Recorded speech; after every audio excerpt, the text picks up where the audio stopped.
Podemos ser levados a pensar no esquecimento apenas enquanto uma falha da nossa memória ou uma doença, mas não é. O esquecimento é uma condição própria e necessária da nossa memória. Como para nós seria incomportável guardar e conservar toda a informação que vamos armazenando, o esquecimento vai fazendo como que uma triagem. Podemos dizer que tem uma função seletiva, fazendo desaparecer ou afastando a informação que não é útil nem necessária. É porque esquecemos que mantemos a capacidade de continuar a guardar ou reter informações. O esquecimento ocorre devido a vários fatores.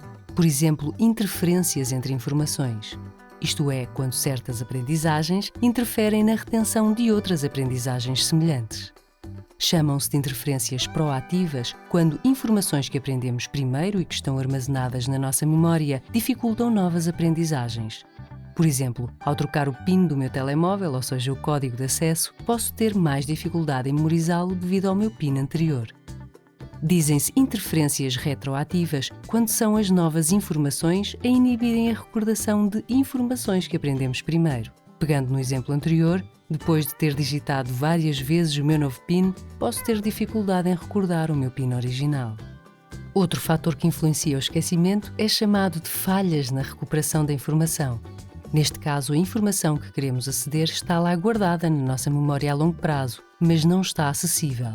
No entanto, ao reconhecermos algumas pistas, podemos voltar a lembrar-nos dessas informações. A falta de consolidação da informação é outro fator.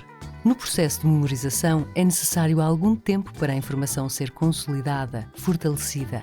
Se por alguma razão a informação ao passar da memória a curto prazo para a memória a longo prazo não ficar bem consolidada, acaba por ser perdida ou esquecida.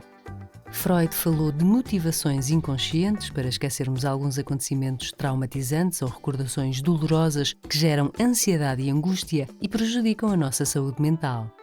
Enquanto mecanismo de defesa, esta informação é recalcada no inconsciente. E por último, o esquecimento regressivo. Ao longo do processo de envelhecimento, a capacidade da nossa memória diminui progressivamente em consequência da diminuição do número de neurónios e dos vários efeitos relacionados com o envelhecimento do sistema nervoso. Com o aumento da idade, é normal termos mais dificuldade em reter novas informações, relembrar nomes que aprendemos recentemente ou recordar alguns acontecimentos. Apesar de neste vídeo nos estarmos a referir apenas ao esquecimento normal, que acontece naturalmente, é importante referir que há certas patologias que também provocam esquecimento, normalmente mais problemático, que afeta em muito a vida do doente e família. Por exemplo, lesões cerebrais, amnésias, tumores cerebrais e demências.